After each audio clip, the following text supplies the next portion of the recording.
Hi കൂട്ടുകാരെ, എൻ്റെ മനസ്സിൽ തോന്നിയൊരു തമാശയാണ്. അത് ഞാൻ നിങ്ങളുമായിട്ട് ഷെയർ ചെയ്യണം. തമാശയാണ്.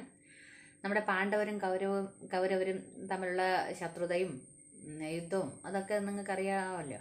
അപ്പോൾ നമ്മുടെ കൗരവരും പാണ്ഡവരും ചൂത് കളിച്ച് പാണ്ഡവർ തോറ്റൊരു സാഹചര്യത്തിൽ ദ്രൗപദിയെ ദുശാസനൻ പോയി മുടിക്ക് കുത്തിപ്പിടിച്ച് വലിച്ചഴിച്ച് കൊണ്ടുവരുന്നൊരു സാഹചര്യം അറിയാലോ. അപ്പോൾ എല്ലാവരും കൂടിയിരുന്ന ആ സഭയിലേക്ക് മുടിക്ക് കുത്തിപ്പിടിച്ച് കൊണ്ടുവന്ന ആ ഒരു സാഹചര്യത്തിൽ ദ്രൗപദി ഒരു ശപഥം എടുത്തിരുന്നു. കാരണം എൻ്റെ മുടിയിൽ കുത്തിപ്പിടിച്ച് അത് അഴിച്ചിട്ടത് ആരാണോ ആ വ്യക്തിയെ കൊന്ന്, അതായത് ദുശാസനനെ കൊന്ന് അദ്ദേഹത്തിൻ്റെ മാറ് പിളർന്ന ചോര മുടിയിൽ എന്ന് പുരട്ടണോ അന്ന് മാത്രമേ ഞാൻ ഈ മുടി കെട്ടൂ എന്നുള്ളൊരു ശപഥമാണ് ദ്രൗപദി എടുത്തിരുന്നത്.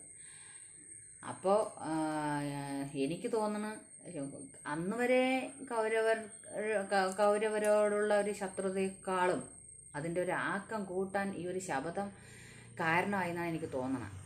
അതായത് ഈ നമ്മൾ തന്നെ വീടുകളിൽ മുടിയൊക്കെ സുരക്ഷിതമാക്കി കെട്ടി ഒക്കെ വച്ചിട്ടാണ് പാചകം ചെയ്ത് നിൽക്കുന്നത്.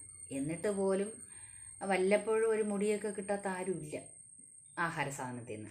അപ്പം അങ്ങനെ ഒരു സാഹചര്യത്തിൽ ഈ മുടി അഴിച്ചിട്ട് നിൽക്കുന്ന ദ്രൗപദി കൊടുക്കുന്ന ആഹാരത്തിൽ മുടി എത്രമാത്രം പാണ്ഡവർക്ക് കിട്ടിക്കാണണം. അപ്പം അതൊരു ദുശാസനായിട്ടല്ലേ ആ ഒരു സാഹചര്യം ഉണ്ടാക്കിയത്. അപ്പം ശത്രുത കൂടാൻ ഒരു കാരണം അതായിരിക്കൂലേ. പാവങ്ങളല്ലേ, ആ പാണ്ഡവരുടെ ഒരു അവസ്ഥ ആലോചിച്ച് നോക്കണം. ഈ മുടി അഴിച്ചിട്ട് നിന്ന് പാചകം ചെയ്ത് കൊടുക്കുമ്പോഴത്തേക്കുള്ള ഒരു ആഹാരം കഴിച്ച് അവരാരും പരസ്പരം പറയുകയില്ല, പറയാനും പറ്റൂല. അപ്പം എനിക്ക് അങ്ങനെയാണ് തോന്നണത്.